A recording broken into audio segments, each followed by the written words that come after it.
morning, everyone. Welcome to the Diaries of Anxious Black Mom. We're mid-November, getting closer to the holidays right now.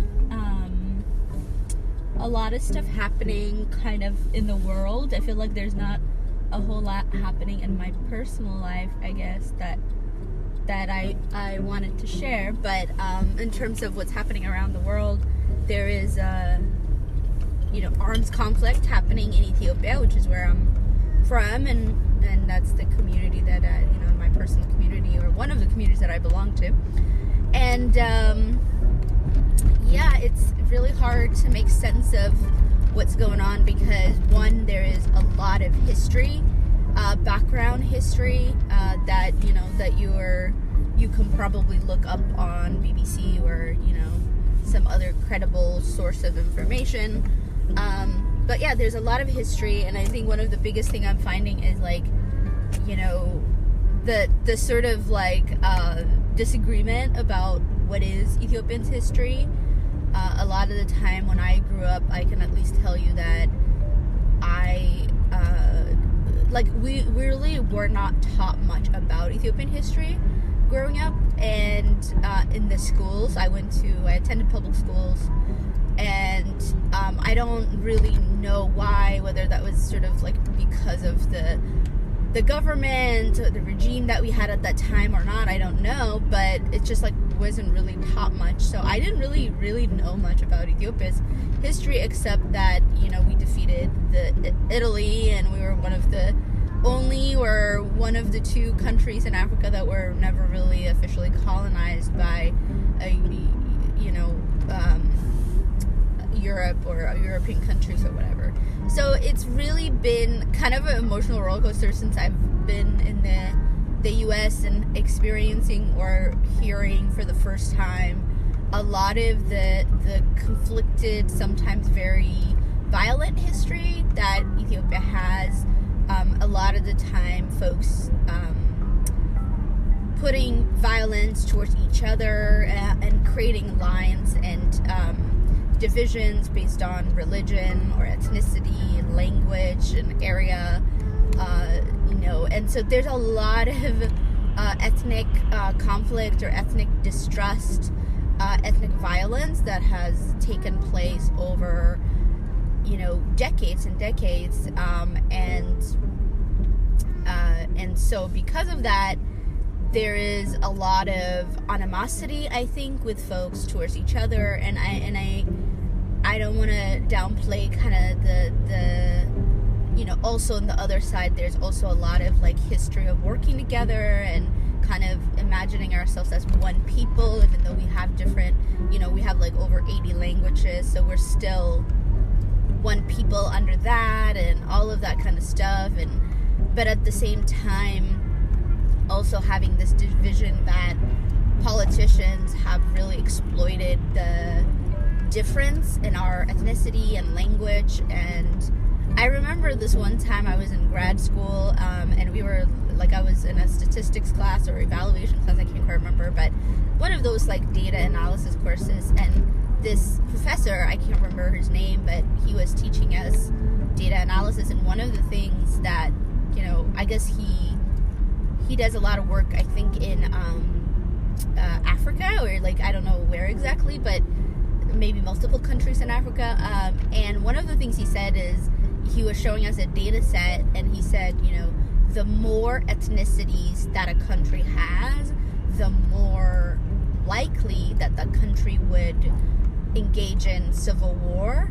And I still remember kind of being traumatized by that as he was saying that, and to him, he was just kind of, it wasn't a big deal, he was just kind of mentioning it as if it's just saying apples are red sometimes and there's blue apples. I don't know, I'm just making things up, but you hear what I'm trying to say, that he kind of said it in a nonchalant way, and I was just oh my god, I was that's us, that's my country, I just remember having this internal conversation with myself, oh shit, that explains some of the history that I know about Ethiopia, but then another, I'm oh god, what a dreadful thing, to have. And I don't know. I mean, I think sometimes I feel really sad about things like, you know, these days I feel like I'm Googling things like, how bad is the violence in Ethiopia today, or like, what's the latest report on the violence that folks are inflicting on each other. And it's really difficult, and the reason why I'm not being specific is because I don't know enough to really make judgments about one particular group over another. I just know that our people, as any people are, want to get along, want to work together. Like, that's what they want, and yet this is where we are, in a place where we are attacking each other because of religious beliefs, and folks who've lived right next to each other for decades and are being attacked by their neighbors because of their ethnicity or their religious beliefs. And it's just a mess. It's a mess. And I don't know, I guess when you grow up, and I grew up, you know, in my own identity, my ethnicity, although I grew up with very much like parents saying to me, like, we are Ethiopians, you know, that's who we are. We're not this ethnicity or that ethnicity. But at the same time, obviously, ethnicity is really important in Ethiopia because each of these ethnicities have very distinct languages and cultures and all of that. Although, like, when you step back, there's so much similarities. But, you know, but there is a lot of pride in kind of your own particular food and language and history and things like that. And so even though I grew up in that kind of household, I was definitely aware that there is, like, fraction and differences. Like, I know, for example, you know, like, my family history is that my father is from one ethnicity called Gurage, which is a very small minority. Well, it's not a very, very small, but it's a relatively small ethnic group in comparison to Amara, which is where my mom is. And that group is generally, it's one of the biggest ethnic groups. I don't know if it's the biggest. I don't think it is. I think what I've learned later on in my life is that I think the Oromo ethnicity is the largest.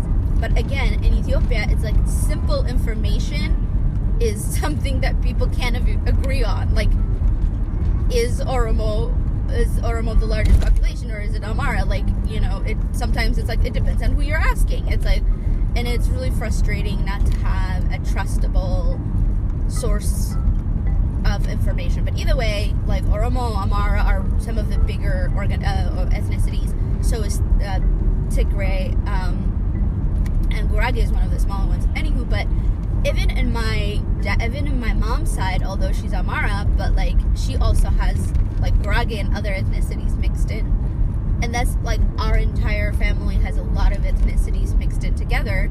But I would say that we generally, you know, have spoken, you know, my dad speaks like multiple languages. But the other thing too is that I grew up in the capital city, which is very diverse, you know. And so my experience of Ethiopia is very specific in that I am from a neighborhood that had Oromo folks there, and Tigray people, and Gurages. Like, everybody was in the same, but that doesn't mean there wasn't a distinction or a difference in understanding. For example, growing up, I remember that, not that I made much sense of it when I was young, but now, reflecting back on it, I do think that there were more Amhara folks, or at least Amharic speaking, because sometimes people spoke Amharic because it was the national language, but that didn't mean that was their ethnicity, or like the original ethnicity. So I remember growing up and knowing that, like, a lot of the folks that were in the government or like were kind of educated tended to have a certain ethnicity over others. So discrimination of different ethnicities is definitely a reality that was taking place. So yeah, but it's really tricky because, yes, I had grown up with so much with, like, learning that, like, Ethiopia is one and we love each other even though we have different cultures. Like, like, I remember distinctly, like, one of the things that I remember being really proud of growing up was how well, like, Muslim communities and Christian communities got along. like nationally based on what I heard, but also in my own neighborhood. So my parents, my grandma, who I was raised by, she lived right across the street from a mosque, and that's where I grew up. Like, that's the area I was born in and then grew up in, and I grew up right in front of a mosque. You know, being able to understand some of the cultural references of my Muslim neighbors, celebrating holidays with them celebrating Christian holidays with us. Like, again, I'm not saying things were perfect, but I'm saying generally, like, folks were able to get along and work together. But that was in Addis Ababa, which is the capital city, and that was my experience of Ethiopia. But then later on, growing up, and once I came to the US and traveling back, I'm seeing that, you know, I'm understanding like some of the rural areas which have the most of Ethiopians live in a rural area. Most of them are farmers, things like that. Their experience is very different because they're growing up around only their own ethnicity, and then I think that our political system has really capitalized on that difference, because each individual ethnicity has their own political party, and so you can imagine how that's a recipe for a disaster in some ways. Like, I mean, right, like that's the system that has been adopted for the last 30 some years, and it just pains me to know that my country that I love so dearly is going through this right now, and really not being able to have an outlet, honestly. Like, I really don't feel like I can speak to even other Ethiopians about this, because it's like everybody's on edge. You don't know what one person thinks. You don't want to offend the other person. You don't want to say something ignorant and all that, because like we all really are operating from different histories that we were told are family. And honestly, like, I think that we're all kind of questioning at this point which one is true and which one is not. And I want to believe some of the stories that I grew up with were true, or at least like partially true, you know, that as Ethiopians we can get along, we can work together, we can have a nation together, that we are this very diverse culture, but at the same time really know how to get along. We could do that.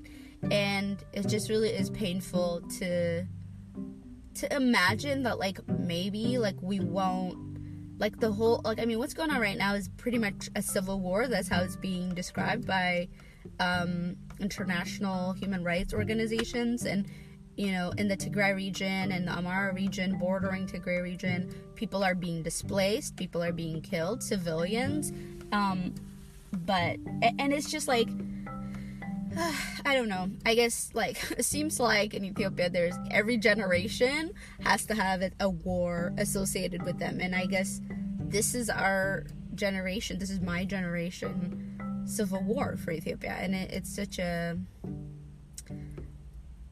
it's just really heartbreaking, honestly. That's the best way I can explain it. And it just, I don't know, it's one of those things that makes me feel very immobilized. Like, I don't know what to do, I don't know what to say, I don't know what is the action I should take, I don't know what is the narrative I should amplify, I just don't know. But I know that when I know that as people are dying, that the conflict is creating a human rights crisis, and I just pray that, you know, I'm not even a praying type, but I don't even know what to say, but, like, I am wishing and hoping for my people to heal from this, that these politicians, these leaders find ways and common ground to work together and compromise with each other. And I'm, like, super simplifying this situation, but that is the way I'm processing it right now. And I do think that we all need to really examine, like, we need to sit and, like, think through this history that we all have held, and we need to figure out which parts were some facts and which parts were not. Like, we really need to have that. I think Ethiopian history needs to be really figured out, because and not that we're gonna get to a point where we're all gonna just agree and be kumbaya, but like there has to be an understanding of some of the pains that have been caused and the harm that's been caused, and then after that say, okay, so what are we gonna do now? Because right, like how are we going to be different? How are we going to be better than before? I don't want to live in even in diaspora, that division is there, you know, and I don't know that is helping us. I think in some ways if that was supporting us, especially like I feel like I know more about the diaspora community than I know like in depth of what's happening in Ethiopia, but like how is us being ethnically divided, how is us supporting our collective bargaining? I think it's cutting our collective bargaining. So that doesn't mean we all, again, don't need to be like kumbaya, like we love each other, but how can we, for political reasons at least, come together and say, hey, like we have some shared goals, we have some shared pain, how can we work together in this new place to move forward? But I am not seeing that right now. I feel like there needs to be a lot more healing conversations before we get there. And I know there are people who are doing that right now. Like I've been able to connect to a community that I think is coming out of Canada. So the Ethiopian diaspora community in Canada has a Facebook group, and then they do kind of a conversation, and I like the perspective they bring because it's not as loaded, it's not as emotional, it's more like let's try and understand this. It's more coming from a place of moving forward and not blaming and not revenge and not pointing fingers and not generalizing ethnicities. It's a place that I want to be, and I want to learn and figure out how to move forward, and figure out what my responsibility is and what are the privileges that I have and what are the disadvantages that I have in this ecosystem. I know what that's like being a Black person in America. I've done a lot of work to understand my privileges and my disadvantage of being a Black woman in America and being an immigrant in America. But how about my ethnicities and my identities in Ethiopia? How has that granted me potentially some privileges, and how is it not mirror what's happening in America? Because America is a very different place than Ethiopia, and so how can we understand that? And I do think diasporas can have a lot of role in that healing, because they already have a lot of political involvement, but like how can they have a role in the healing process? Because at least when we are in the US, we're kind of in the same boat. Like it doesn't matter what ethnicity you are. Like when you come here, you're an immigrant and you don't speak English, and a lot of the time our circumstances are very similar in terms of like, you know, yeah, if you come from the capital versus the rural area, like there could be some difference, but in comparison to you being an immigrant in a brand new country that is centered on white people, that's the equalizer right there. And so there is a lot of commonalities and a lot of shared experiences, and I'm finding that with my program that I run, like people of all sort of ethnicity from the Ethiopian community call into the program. I even had folks who are from like different parts of Africa call, and also Spanish speaking people, and I wish I could help everyone, but those are not the language skills that I have. So we've been trying to figure out like how can we expand this to other cultural groups within Ethiopia, and make sure that the resources that I am building and figuring out for that to be translated to Amharic could also be translated to other cultures if those communities are interested and would want to do that. So that's something that I feel like, I guess in my own way, that's the only thing I can control, is the resources that I can build and the resources that I can the collaboration that I could build. And that's not easy either. That's not something that easily comes to us, because even in the US people are so divided by ethnicity and by religion, and sometimes I really miss living in Addis, because that was like like, I know people don't like the melting pot metaphor because of the US, but in a sense that's a little bit of what it is. And maybe it's not the melting pot as much as like a potluck. It's like all these different folks coming together, and all of them are just this beautiful cultures. And yes, there's definitely hierarchy, classism, there's so many things, but there is a vibrancy in the capital that, like, I've never been able to replicate. Like, when I go to the capital, Ethiopia, I feel like I just blend in, and I just miss that. And I really hope that I don't ever have to live in a world where I cannot have that, because that would be such a loss that just cannot be replicated. And not just for me, but for millions and millions of people. Ethiopia is the second most populous country in Africa, which I actually recently found out. I don't know, I didn't even know that. But, like, it makes sense. Like, we are a really large country. We are geographically really big, but also population really big. And our history is so amazing, and amazing not in a perfect way, but like so much we could learn from ourselves, so much that we could share with the world. But we cannot do that if what we're doing is just thinking about each of our individual family, individual ethnicities, and that's how we operate. Like, that's, you know, that is really a losing game. And so anyways, I just had to say that, because partly I just wanted to process all these news I'm hearing, but also I want to share it, put it out there in the world, because I know there's other Ethiopians, other East Africans, other Africans who are feeling the same way, especially those in the diaspora, like, are feeling the same way. Like,